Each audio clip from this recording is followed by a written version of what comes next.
Méditation du 3 août. Pourquoi Élisée? Celui qui aime père ou mère plus que moi n'est pas digne de moi, et celui qui aime fils ou fille plus que moi n'est pas digne de moi. Celui qui ne prend pas sa croix et ne me suit pas n'est pas digne de moi. Matthieu 10, versets 37 à 38. Alors qu'il cherchait son successeur, Élie, guidé par l'esprit, traversa le champ où labourait Élisée, et il jeta sur les épaules du jeune homme son manteau de prophète. C'était pour Élisée le signe que le Seigneur l'appelait à succéder au prophète. Il devait réfléchir à ce que cela lui coûterait et décider s'il accepterait ou refuserait cet appel. S'il désirait rester attaché à la maison paternelle et aux avantages qu'elle lui offrait, il était libre de le faire. Mais Élisée comprit ce que lui demandait Élie. Aucun avantage au monde n'aurait pu l'empêcher de saisir l'occasion de devenir un messager du Seigneur ou de jouir du privilège de collaborer avec le prophète. Ainsi, sans hésitation, le jeune homme quitta le foyer où il était tendrement aimé pour suivre le prophète dans sa vie mouvementée. Texte tiré du livre Prophètes et rois, au chapitre 17 à la page 155. D'aucuns qui ne sont pas engagés dans l'œuvre du Maître s'imaginent que leur vie est inutile, qu'ils ne font rien pour l'avancement du règne de Dieu. Et parce qu'ils ne sont utiles que dans des travaux secondaires, ils se croient autorisés à ne rien faire.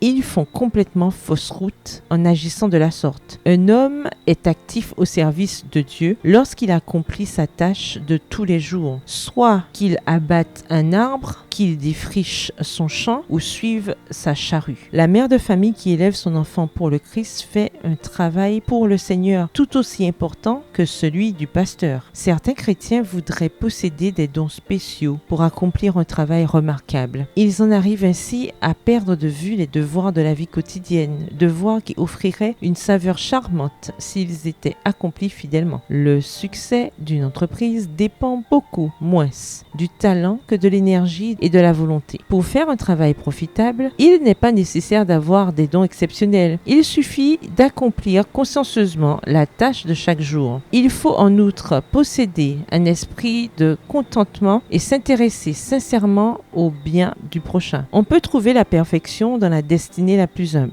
Les besognes les plus banales dont on s'acquitte avec amour sont belles aux yeux du Seigneur. Texte tiré toujours du livre Prophètes et rois, aux pages 154 à 155. Bonne soirée, que l'Éternel vous bénisse.